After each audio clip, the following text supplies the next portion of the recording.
La tecnología ha tomado las armas, literalmente. Las guerras ya no se libran a tiros ni a cañonazos. Las armas del futuro son tan sofisticadas que pueden aniquilarnos a través de fenómenos meteorológicos.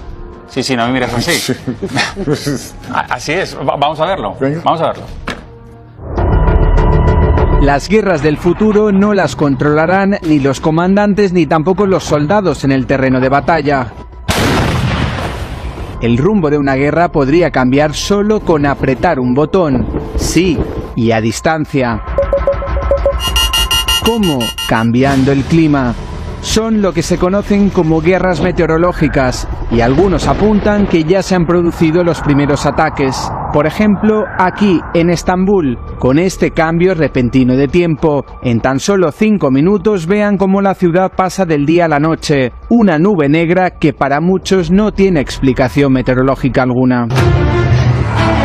Fíjense ahora con qué facilidad unos estudiantes son capaces de crear un tornado. ¿Qué impediría a un gobierno generar vientos huracanados a gran escala que arrasen con todo a su paso? Granizos mortales, riadas apocalípticas, tormentas eléctricas capaces de dejar a oscuras a millones de personas. Algunos van más allá y aseguran que se pueden generar artificialmente incluso terremotos, como este en Siria a principios de año, que los conspiranoicos creen que pudo ser un ensayo de un arma sísmica. Pero ¿qué tecnología es capaz de dominar la naturaleza? En Alaska podría estar la clave. Allí se encuentran estas 180 antenas que, según algunas teorías, podrían estar detrás de todo esto. Aseguran que son las responsables de modificar el clima a voluntad y a miles de kilómetros de distancia. Este proyecto se llama HAARP, y atención porque se considera el mayor calefactor del mundo.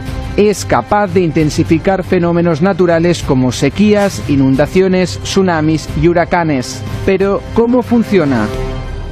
Estas antenas que ven lanzarían energía electromagnética a la ionosfera para que al colisionar con capas altas de la atmósfera provoquen un espejo energético que permite alterar el clima. En esta guerra climática no solo están los Estados Unidos. Rusia ya ha creado su propia tecnología, denominada Sura, mucho más potente y considerada un arma meteorológica. Más allá de las teorías conspiranoicas, la realidad es que solo en este último mes el tiempo ha mostrado su peor cara. En India, los corrimientos de tierra dejan más de 100 fallecidos en la última semana. En Japón, el tifón Lan ha puesto en alerta al país.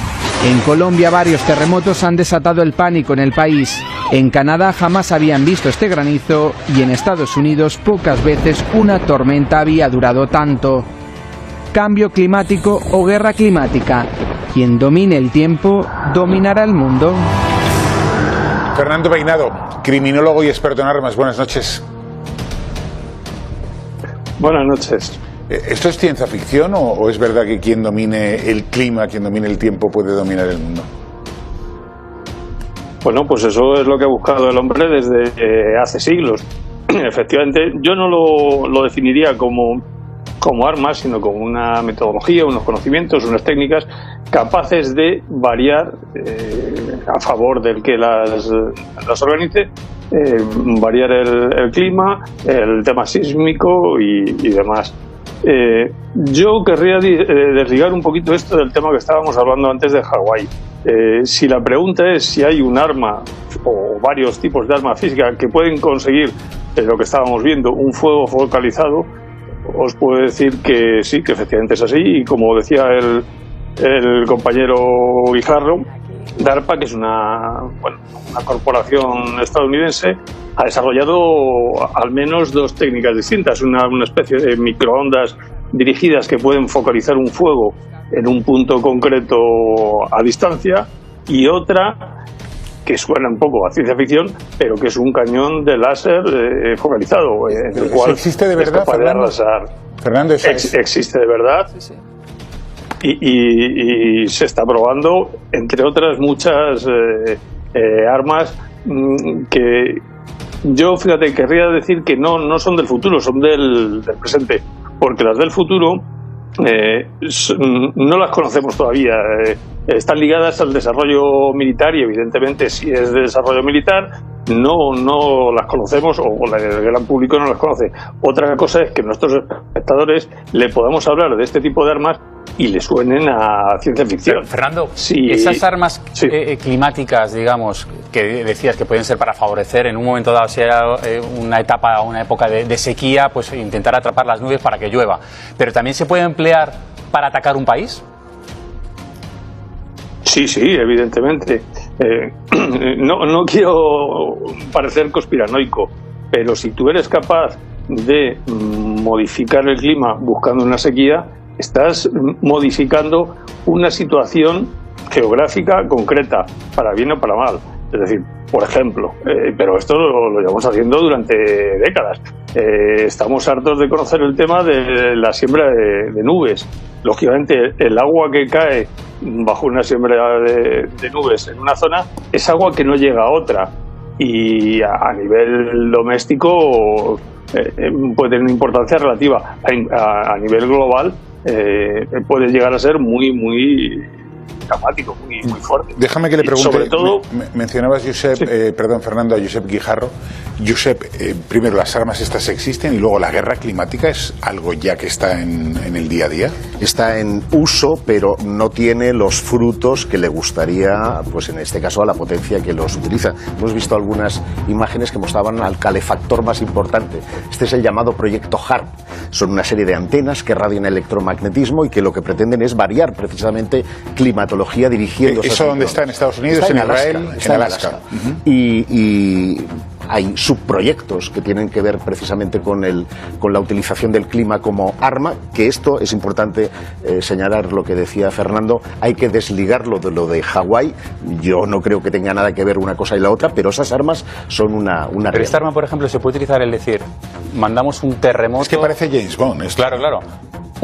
Mandamos un terremoto a tal país, o un tornado a este otro. A ese nivel no creo que se haya, o sea, a nivel terremoto no creo que se haya podido todavía efectuar algún tipo de ensayo, a pesar de que los conspiranoicos insisten que algunos terremotos que han sucedido tanto en Estados Unidos como incluso en algunos puntos de Europa podrían tener que ver con este tipo de proyectos secretos. Pero sin embargo, el tema de los láseres, el electromagnetismo, incluso esos ataques que recordaréis tuvieron lugar en la embajada estadounidense de La Habana y que tenían que ver con una especie de radiación que alteraba el cerebro, incluso sangraban los funcionarios, podrían tener que ver con armas de este tipo, ¿no? de electromagnetismo. Josep, si ya hemos llegado hasta aquí, que me parece extraordinario, la gran pregunta es ¿quién tiene acceso a esa tecnología? Porque si algo aprendimos en la Segunda Guerra Mundial era que paradójicamente era mejor que ambas potencias tuvieran la misma tecnología para garantizar la no beligerancia. ¿Aquí hay alguien que está por encima del resto en el mundo? Sabemos que China y que Estados Unidos tienen proyectos activos de alteración climática, de geoingeniería. Otras naciones es posible que lo tengan, pero están mucho menos avanzados que estos dos, que de hecho han puesto ya en prácticas, por ejemplo, durante la guerra de Afganistán, o los chinos durante el tema de los Juegos Olímpicos, que no cayó ni una gota. Querían garantizar precisamente que se produjera la ceremonia de inauguración. Se utilizaron, en este caso, yoduro de plata para las... Pues en España queremos que llueva, y que llueva pronto. Fernando Peinado, millones de gracias por haber estado con nosotros en Código 10. Mira, te quería hacer una puntualización, Nacho. Hablabas de James Bond, de la ficción de uso de armas. Recordamos una de sus últimas películas en la que Daniel Craig utiliza una pistola que solo puede usarla él. Teóricamente porque hace una lectura de huellas. Realmente no es así, pero sí se dispone de unas pistolas que van vinculadas con una interfaz de forma que únicamente las puede manejar un usuario y a distancia se puede activar o desactivar, tener el control de munición, saber la velocidad con la que dispara, y que si el enemigo las coge es incapaz de funcionar con ellas. Lo hemos visto en una película. Gracias, Fernando. Fernando, gracias. Tenemos que terminar. Gracias a todos. Nos vemos la próxima semana. Gracias. Les esperamos. Adiós.